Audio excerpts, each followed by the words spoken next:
Man tries to save giant crocodile. You won't believe what he found inside. When a giant crocodile shows up near a small town in Sudan, the villagers can quickly determine that something is wrong with it. It is moving extremely slowly and the belly looks unnatural. In an attempt to save it, the animal was cut open, revealing the contents of the stomach. But once it was exposed, nobody could believe what was inside. How did the crocodile even find this in the middle of nowhere? Michael's heart was beating in his chest as he was slowly approaching the giant crocodile.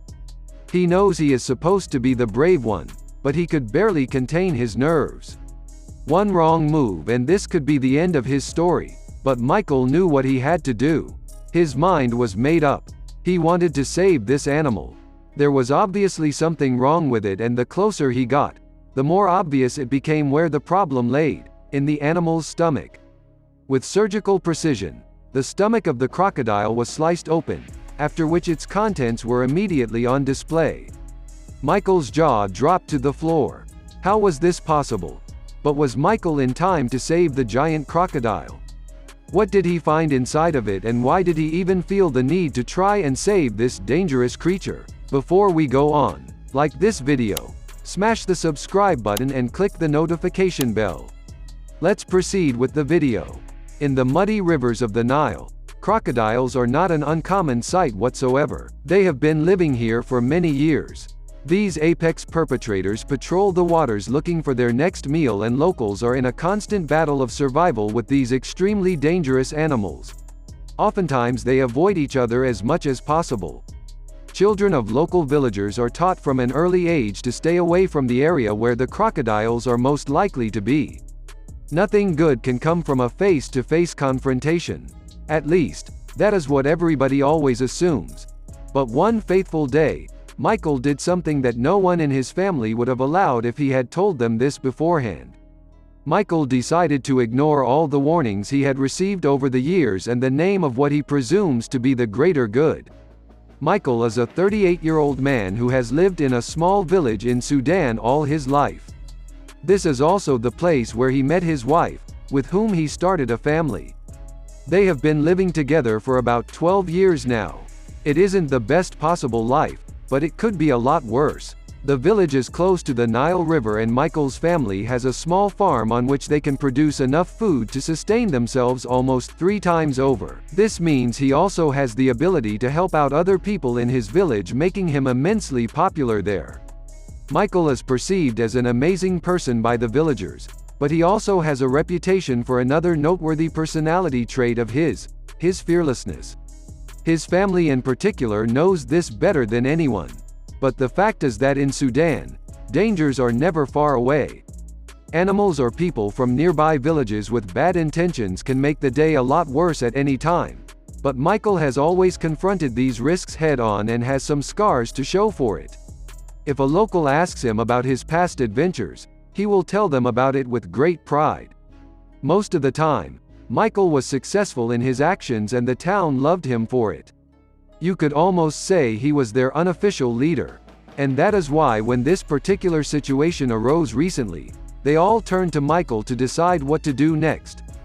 Even though the small village was close to the Nile, they didn't have to deal with threats from the water like crocodiles or hippopotamuses often.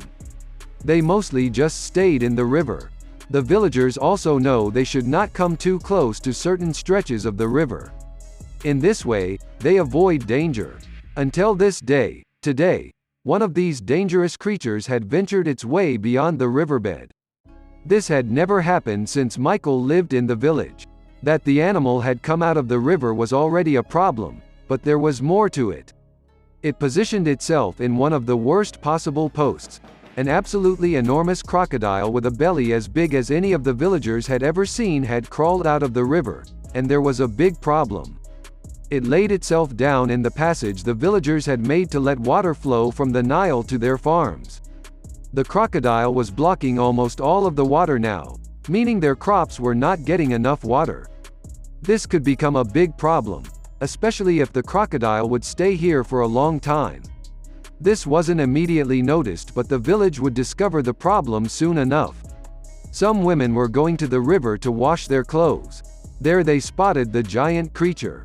They were in shock, but then they found something out. After taking a better look, they saw the crocodile was blocking their water supply.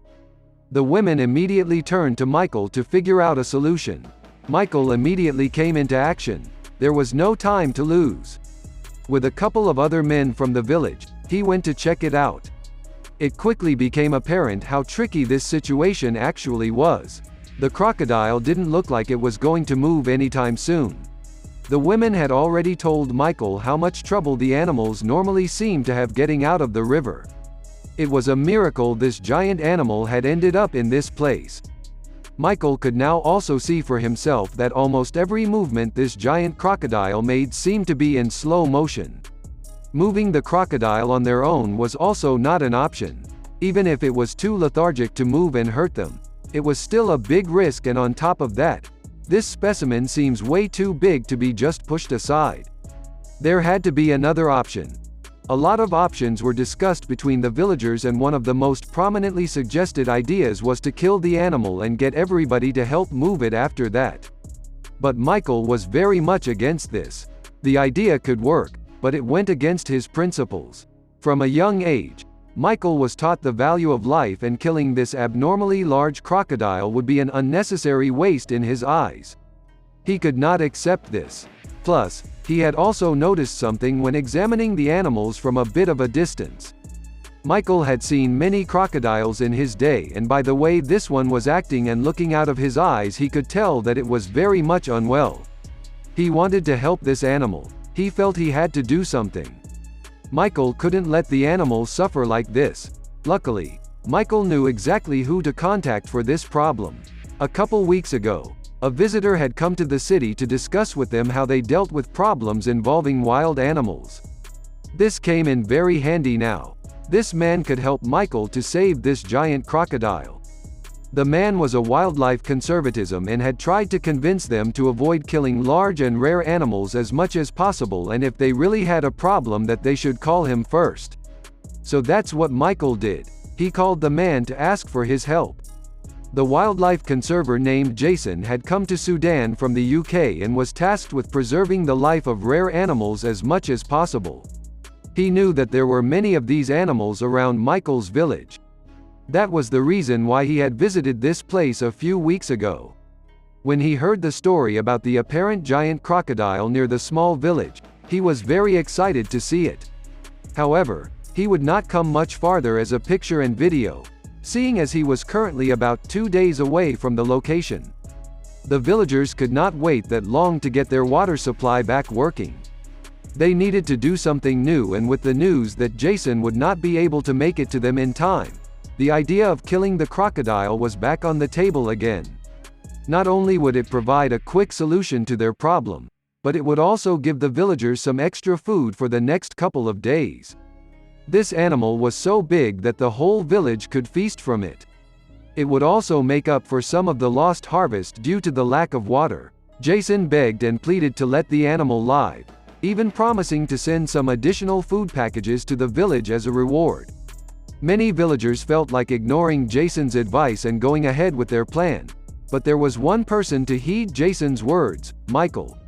Michael was already determined to save the animal, but now that he knew it would also most likely strengthen his connection with people who could actually help bring positive long-term change to the village. Michael has been trying to bring about this positive change for a long time. This was the ideal opportunity. Killing this animal would be great in the short term, but that is never how Michael thought about a situation. Michael is a person who can oversee situations well and thinks about long-term consequences. There was a reason he was the unofficial leader of the village. After some convincing, the village, some reluctantly, agreed with Michael. But now that they had decided to save the animal, one big question remained: how? Jason could only be in the village in 2 days. That would take too long. They had to think of another solution. Jason knew a lot about big game animals, but also knew when he needed a specialist to advise him. That was now. He knew who to talk to in this situation. He got the leading vet of the gator world in the US on the line for a video call with Michael. This way they could show her the animal and she could hopefully advise them on what to do next. Michael started walking around the animal filming it so that the vet could examine it as best as possible. He did this very carefully. It was still a life-threatening animal that they were trying to save. The connection between Michael and the vet was very poor. Fortunately, this was not a problem. Despite the poor connection and bad camera quality, the vet managed to quickly determine what was most likely causing the animal's problems. She tried to explain it to Michael as well as he could. After taking a good look at the crocodile, the vet was able to quickly identify what was probably wrong with the animal. Its stomach had a very unnatural bulge to bite, and by where the bulge was located, the vet determined that something was most likely blocking the entrance to the crocodile's stomach. The crocodile had most likely swallowed something that it could not digest. This could be making the animal very sick and explain why it was unable to move. It simply had no energy anymore. But what had this crocodile swallowed? And what could Michael and the other villagers do to solve this problem? The vet informed Michael that the only way they would be able to save this animal is by getting this unknown object out of the crocodile. Someone would have to carefully cut the crocodile open and extract the object. This was a very dangerous job. Who was going to do it? Michael told the other villagers what the vet had said. He felt the eyes of everybody in the village immediately land on him. He knew that none of them were going to be willing to take this risk. And he could not blame them one bit. Michael would have to cut open the crocodile himself. No one else would do the job. Luckily, he did manage to convince the other villagers to help restrain the crocodile. This was very important for Michael's safety. They went back to the village to get the necessary supplies. The villagers gathered a lot of stuff: ropes to tie up the mouth and cloth to put over its eyes. They also planned to pin its body down on the ground by pulling ropes over the animal and then pinning these ropes in the ground. This was to ensure that the crocodile could not move. The villagers had returned to the crocodile and started tying it up according to the plan. It was a big operation, but the crocodile barely put up any kind of fight. Even more evidence of the bad condition it was in. When Michael felt like it was safe enough, he went to work. The vet was still on the video connection and another villager filmed Michael so that the vet could give him instructions. This way, Michael knew what he had to do to save the crocodile. With a knife that they had first placed in the fire to kill any bacteria, Michael made the first small incision. Luckily, the crocodile barely had any reaction to this and Michael didn't, and have to get very deep to find the obstruction. After 2 more cuts, he gained entrance to the entrance of the stomach. The object that was stuck in the crocodile was immediately pushed out of the hole. Michael could barely believe it. Out of the crocodile came an old blue football. He had not seen this coming. He was very confused as to where the crocodile could have found this. Nobody in his village was missing a ball. Who knows how long it was already blocking its stomach? There was no time to wonder about this now. Michael needed to quickly stitch up the insides of the crocodile before taping the leathery skin shut as much as possible. The vet was still in contact with Michael. He instructed him on how to proceed. Michael followed the last instructions of the vet. While he was doing this, some villagers went to get some older fish for the animal to eat so they could lure it out of the stream. When they got back, the animal was already freed from its ropes. It was obvious that it already seemed more lively than before the operation. The villagers put out a trail of the old fish leading to the water, and the crocodile slowly but eagerly started following it, freeing up the stream of water again. The villagers' plants were watered again, so the harvest was not ruined. Michael was already on the phone with Jason to tell him the good news, and he was immediately promised that his village would be spending a load of extra food and supplies as a thank you for the effort. Everyone in the village was overjoyed when Michael told them the good news. Michael had risked his life for this endeavor, but it had all worked out in the end in the best way possible. His village was much better off than before, and he had very much strengthened his position as their leader. The crocodile is swimming in the river again and the animal is in good condition. What did you think of this story? Let me know your thoughts in the comments.